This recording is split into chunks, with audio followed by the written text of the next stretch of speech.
The Emmy Award-nominated series Vanderpump Rules is back for its 11th season, and in honor of its return, Tom Schwartz stopped by our studio to show us how to make the infamous Pumptini.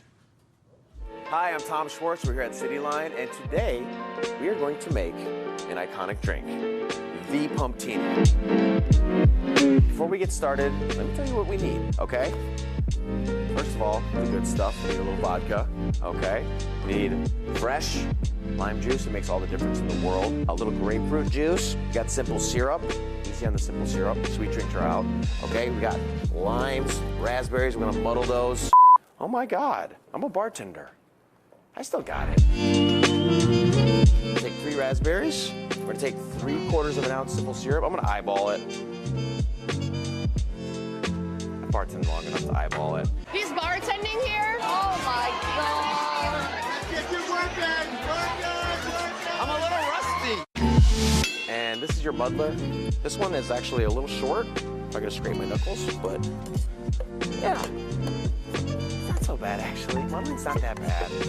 But it's just like, you know what, when there's like 15 people in line at the bar, they're getting frustrated, impatient, and someone comes up there and like, can I get 6 mojitos and 4 pumptinis and like a dirty martini, and do you have anything not too sweet? You're just like, dude, come on, man. Anyways, all right, we muddled. Let's see. And now we're gonna answer some questions. What moment are you grateful the cameras were around to capture over the last decade of Vanderpump Rules? Okay, I know it didn't have a happy ending, but probably my wedding. Katie and Tom, 'tis with a full heart and much pride and love that I now pronounce you husband and wife. Not that I'm like trying to relive that. We're happily separated, you know, we're in a good place. But anyways, that was a magic moment for me, you know? And I'm very fond of that. Step 2, we're gonna add some fresh juice. Fresh makes all the difference. I'm sure you've heard this, but it's gospel. It really does. It makes a difference if you squeeze it the day of too. It's just more vibrant and tart and delicious. All right, we'll use for this. A little lime juice, a little grapefruit juice. Bada bing, bada boom. Forget about it. All right, I'm gonna answer another question now. You confessed to kissing Sheena in Vegas, but she's denied it.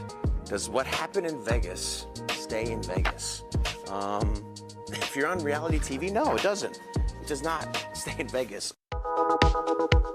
Orange liqueur, 3 ounces of orange liqueur. All right, we're gonna do a little vodka.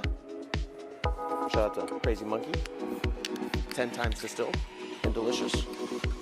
Let's go. All right, bada bing. A little extra. It was a rough night last night, you know. Whole hair of the dog. All right, before we shake that up, I'm gonna answer another question. Let's go. Vanderpump Rules spin-off, The Valley, is coming. Will you or any other VPR cast members make a cameo? I gotta say, I'm really excited to see Jax Taylor back on television, and Dodie, and Brittany. I love those guys, and I'm happy to say that I will make a few cameos.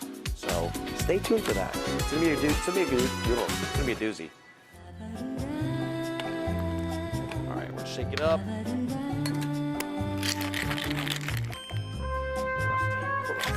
Little rusty. My first ever Pumptini. Oh, it's glorious, honestly. There's life before my first Pumptini and life after, and my God, I feel enlightened. To get the full recipe, head over to cityline.tv, and thanks for tuning in. They do look pretty good. Oh, cheers. Very good. Now, we had a little conversation. Hold on. Yeah, they're very good. Oh, they're very strong. Hair Tom Schwartz. Ooh, these are boozy. The new season of Vanderpump Rules streaming Tuesdays at 9 p.m. Eastern on Hayu in Canada. But what I really want to talk about is you. I want to talk about you because LA is the whole reason we are doing this. You have an obsession with Tom and Vanderpump Rules. Okay, obsession might be a strong word, I don't however. think so. Because I don't want to I think imply it's that like perfect. I'm obsessed with Tom. Okay, I am fair. obsessed with this cultural moment that this show has become. It is just so fascinating to me. It's almost like this psychology study, test case of the cesspool of humanity in this one show. And I find it riveting. It is absolutely a guilty pleasure, and I am not feeling one bit guilty about it. I love this show so much, to the point that you and I went to California last year. We sure did. We had such a good time, but I may have booked my flight a few days early with the intention of going to Schwartz and Sandy's, to their bar. And that was kind of the sole intention. My family did not know this, but we landed on the plane. We had had a long day. We went to a grocery store. The next day in my mind, I was like, oh, I'll just happen to stumble upon Schwartz and Sandy's and take them there for lunch, because I've got 2 teenage boys. I was like, I don't know if the nightlife that they'll let them in. So we go to a grocery store. We've been traveling almost 24 hours at this point, still awake. Go to a grocery store. I look across the parking lot, and there's Schwartz and Sandy's, and I ran.